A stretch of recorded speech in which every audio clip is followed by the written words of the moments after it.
Welcome to Projects from the Bottom Drawer. My name is Brian, and you can find us at wearboard.com/projects or at bottomdrawerprojects.com. On the bench tonight, I have this dubiously delightful example of a NIXIE tube multimeter. The faceplate declares it to be a Bell & Howell Schools digital multimeter, and the model number is IMD-202-2. This, of course, was provided as a kit as part of a class from Bell & Howell Schools. You assembled it yourself, learned how to build, diagnose, troubleshoot, and all about very simple A to D converters. And you got an instrument that you supposedly could use at the end of the class, although that also is quite dubious. So this came from Dayton, 2026. I literally cannot leave Dayton without purchasing at least one voltmeter. This year I purchased two. This was one of them. And I also purchased a nice Sabtronics 2000 unit that I'm unable to figure out how to get the battery compartment off, or the battery compartment door, rather, off without breaking it, since those would break if you looked at them wrong, especially at this late in the game, since the newest one of those is probably 40 years old, and the plastic has really started to deteriorate. But that will come later. What we have now is this guy. And as you can see, it is working. I currently have it on DC volts, 20 volt range, and I have this hooked up to my old Heath Zenith SP2718 triple output power supply. It's set as close to zero as possible. I do have about 31 millivolts. So let's turn this up a little bit. I'm going to take this up to about 4.9 according to the Zotac meter, which I trust to be fairly accurate. Not the most accurate, but accurate enough. As you can see, the NIXIE meter is reading 5.3, quite a ways off. Let's take this up to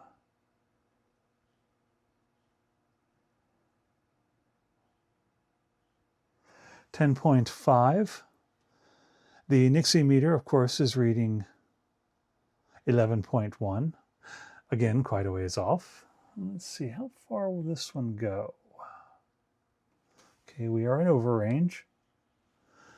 The good meter is reading 18.8. The NIXIE meter is 19.8.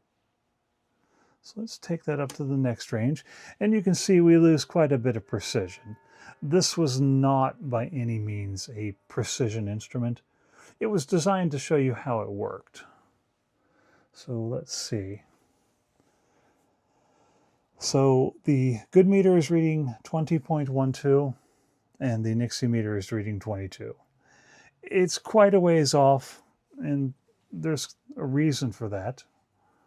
So let's get into that real quick. So as you can see, this guy probably had something on it at some point in time. I would say it's oil by the stain on it, and it's just peeled the paint off. I do have another one of these. I actually have a couple. The other one that I bought is currently in storage. It's got a lot of internal problems, which I knew about when I bought it. Several shorted ICs, among other things. Not really interested in fixing it, bought it for parts. So that one, the case may become this one's donor.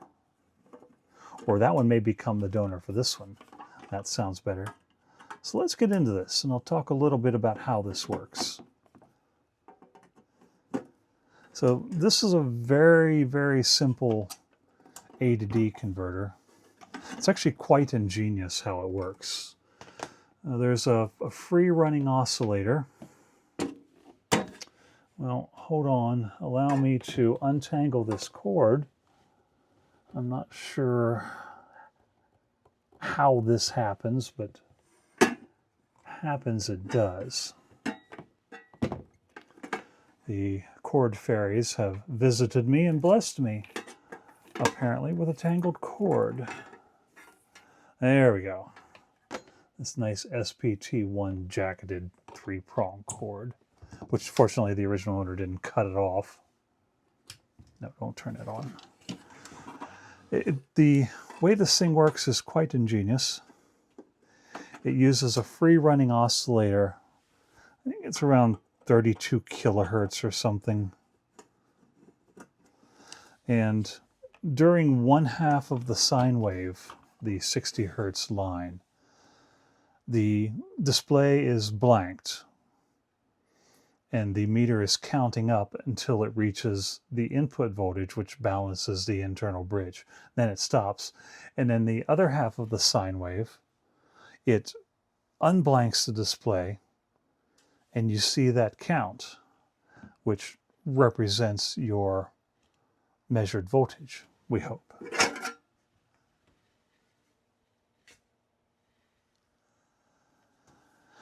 But the problem is that oscillator is just an absolute piece of garbage. It's uncontrolled. It just sits there and runs.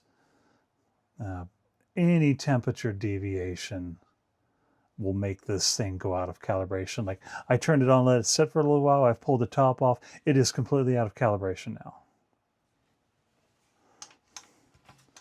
So there is a way to adjust that. I'm not going to go into that here. You can find that test procedure. It's actually fairly easy on wearabore.com/projects. And I will put a link to that in the video, or in the video description rather. So you can see it's fairly straightforward inside. Definitely would be easy for I would say an experienced builder, maybe not a long-term builder, but definitely someone that's got a little bit of soldering under their belt would be able to build this fairly easily. Uses a couple of, what are these? These are ZM1000 NIXIEs. It also uses a couple of these very long neon bulbs here and here. Let's see, can we get a little closer to that? We sure can. It uses a couple of little neon bulbs, well, actually they're fairly long, to represent the ones digit and also light up the overrange lamp. These ZM1000 tubes used to be super common. You used to be able to find those all over the place for next to nothing. They're very uncommon now and quite expensive when you do find it. So let's move this down just a little bit to focus more on the board.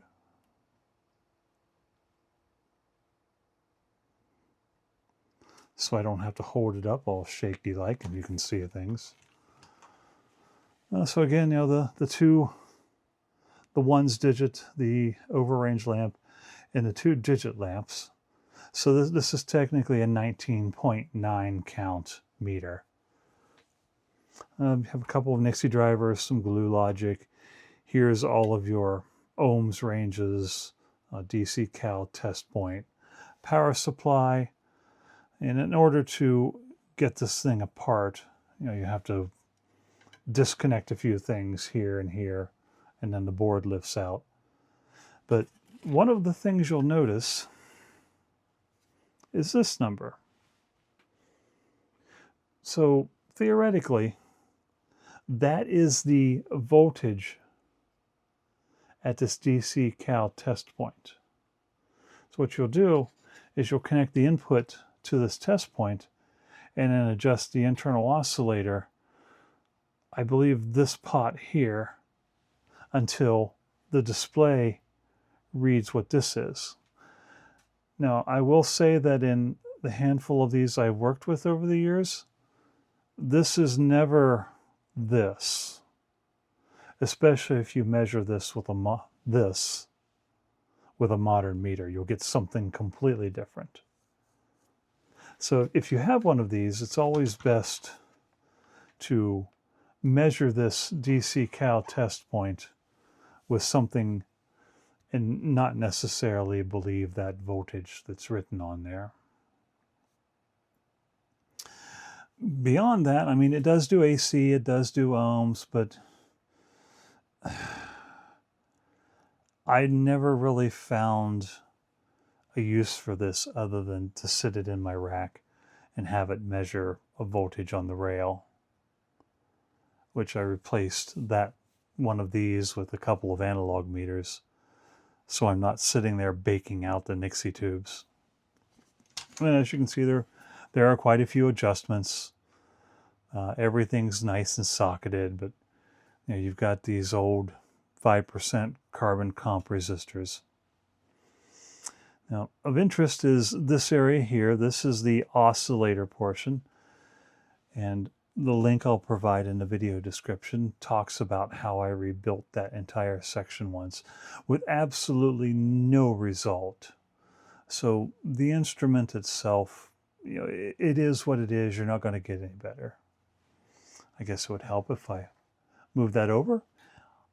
Oscillator section, the stuff right here, not over here where you can't see it because I'm an idiot and can't get things in the camera. Let's see, what do we have in here? Interesting, this appears to have been serviced by Heathkit at some point. I wonder if this was built, you know, by the factory, because you could buy these pre-wired, but I can't see why you'd have a schools unit with factory service in it. Let's see, does it have a date in here?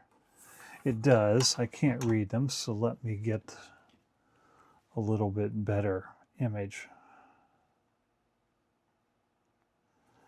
All right, let's see, can we get a good date on here? All right, give me a minute to look at these dates. So the one on the right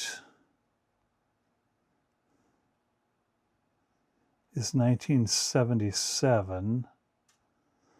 The one on the left, I can't really tell. Whatever tag is there has kind of warped up over the years and doesn't really give me any information. It's 70 something, which is kind of cool. You don't normally see that because most of these were meant to be wired by a student. So let's see, can we see a date on anything? Let's see, it looks like the chips up here are all 1974. I see 7426, 7437. So that's either 1975 or 1977 on this tag, and definitely 1977 on this tag. So that's interesting. You know, I wonder what happened, you know, why they serviced it, what they replaced. I might be able to pull the board out and look at it and see what components look a little different, but there's really no reason. I mean, it seems to work now. It definitely needs an adjustment. Just out of curiosity, let's go ahead and measure that DC cal test point just to see what it says.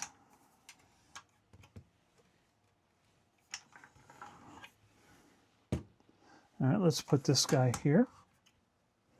Let's turn this back on. We'll get some DC volts. Let me pick up a ground. And let's see what we got. Now, there you go. So the number written on the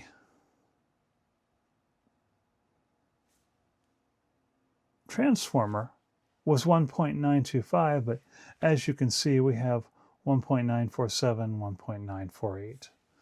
Let's see if I can just do a quick cal on this thing. Change it to 2 volts, 0.8.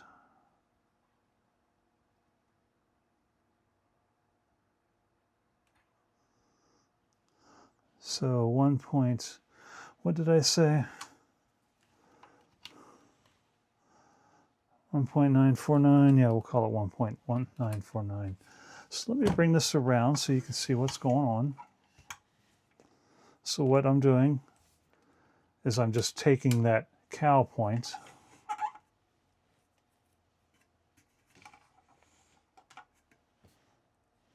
and bringing it out to the volts. The system is chassis grounded. And I'm just going to turn the oscillator adjustment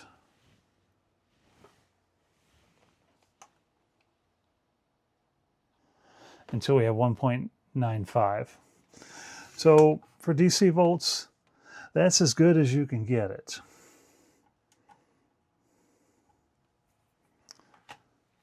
So let's zoom back out here.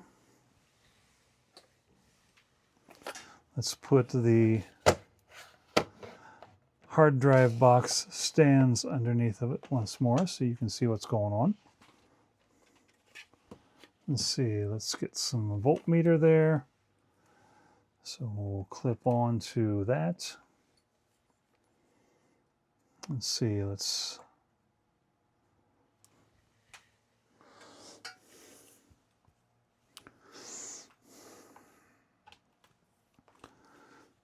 get in here on the volts lead.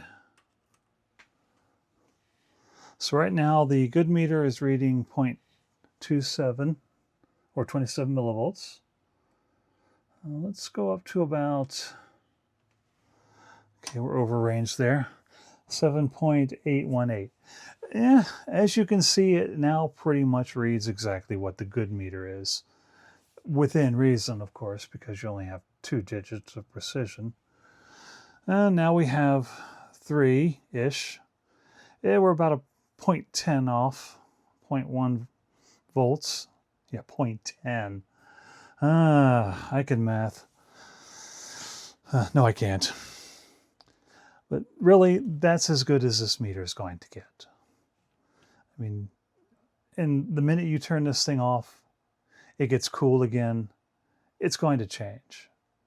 I mean, you can heat it up as much as you want. I've let these run for 2 days inside of a box. Opened them up, did an adjustment real quick and put them back in. And then the minute the temperature changes, for any reason, the measurement changes. So, as I said, it is what it is.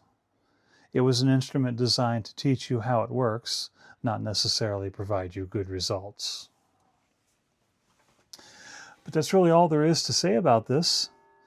It does work, even though it's a little dirty. There's still plenty of residue from the vendor putting tape and a sticker on it, which I'll get after with some 409 and a Q-tip to get that off there. But that's really all there is. This may show up a little later with a cleaning, and possibly we'll actually run through a complete adjustment of the DC volts in a more thorough manner, although that's pretty much it, what I showed you. So thank you for joining me tonight. You can find this device and many more I've worked on at wearabore.com/projects.